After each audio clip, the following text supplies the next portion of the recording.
Alex, is that your final answer? Yes. For $1 million? Yes. And it's correct. Really? No, it's a scam. Everybody wants $1 million. Every single person who's ever opened an LLC has, within 4 minutes, whispered the words, "first million."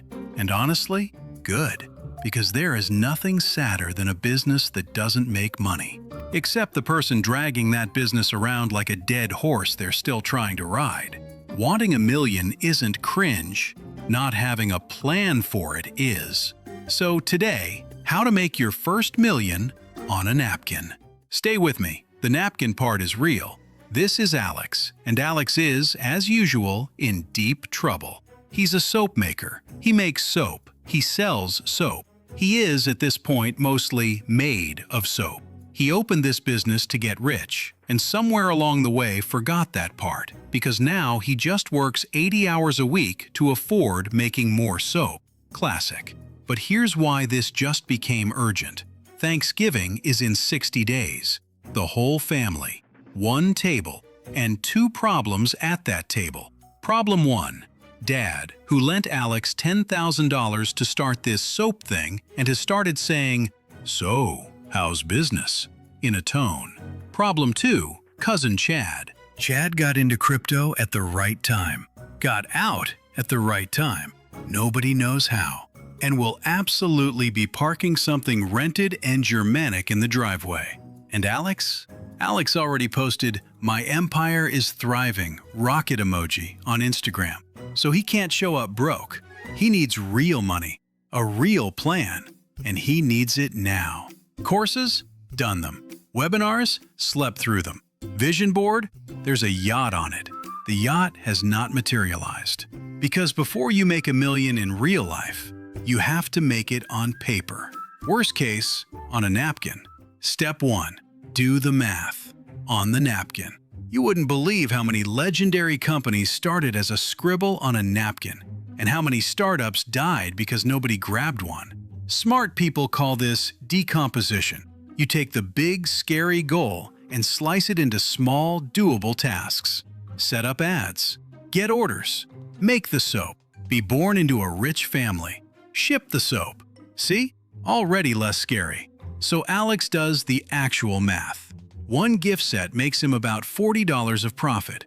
$1 million divided by 40 is 25,000 sets. That's not a business plan.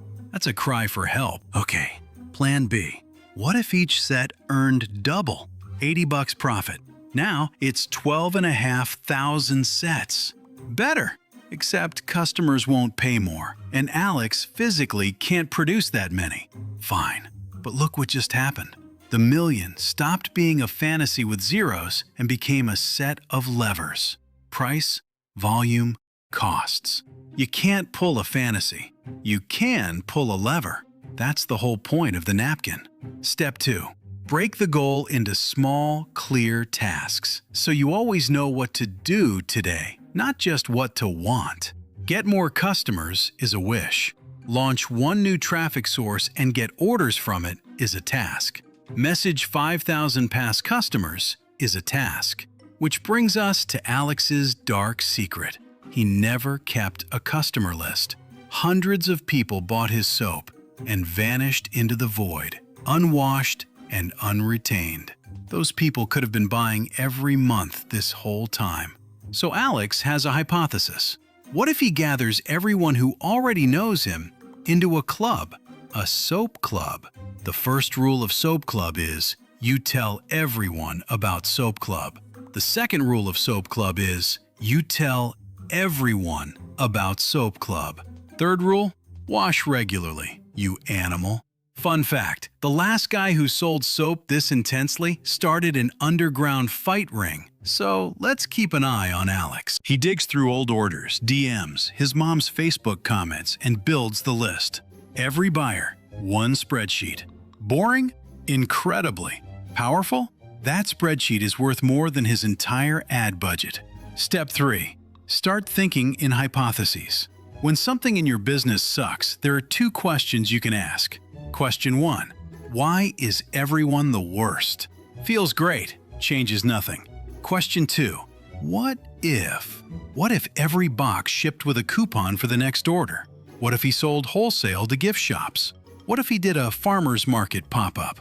What if he sent free soap to a micro-influencer who, for once, gets paid in product instead of paying in exposure?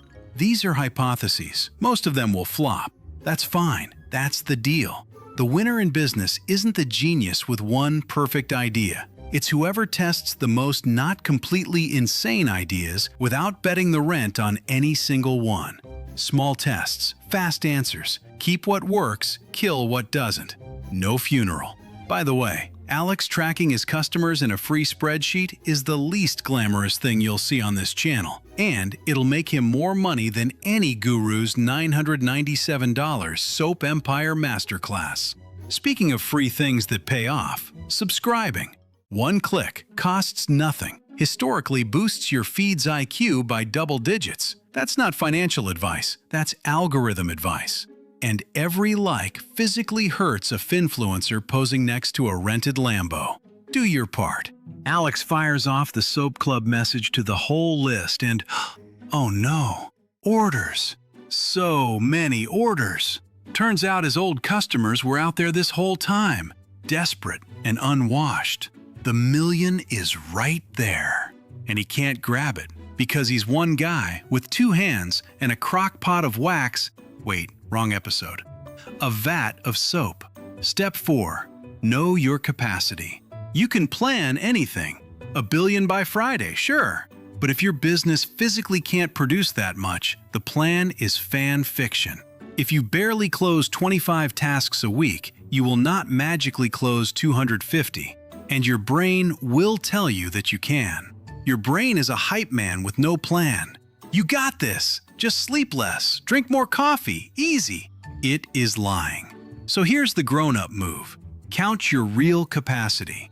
Plan the month, then compare plan versus fact at the end. That gap is a map of exactly where you're delusional and exactly what to fix. Hire help, batch production, raise prices, drop what doesn't pay. Alex looks at his numbers, swallows his pride, and hires his first helper. Welcome to management, Alex. It's terrible here. Because making $1 million once is cool. You can even put it in your bio. But making money every single month, systematically, without dying of exhaustion, that's the actual game. 1, 2, 10 million. Same skill. Think in numbers. Break goals into tasks. Respect your capacity. And keep a napkin on you at all times. 60 days later, Thanksgiving. Alex slides an envelope across the table. The first chunk of Dad's 10 grand, paid back from actual soap profits.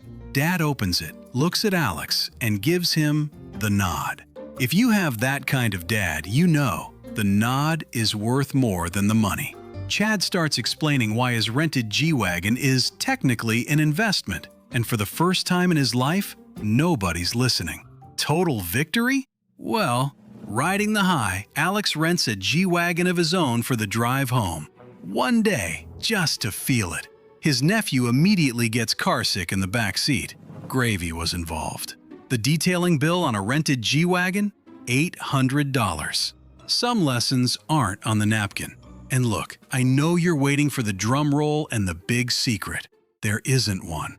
Napkin, numbers, tasks, capacity. Rewatch this video the day you pick your next big goal. It'll hit different.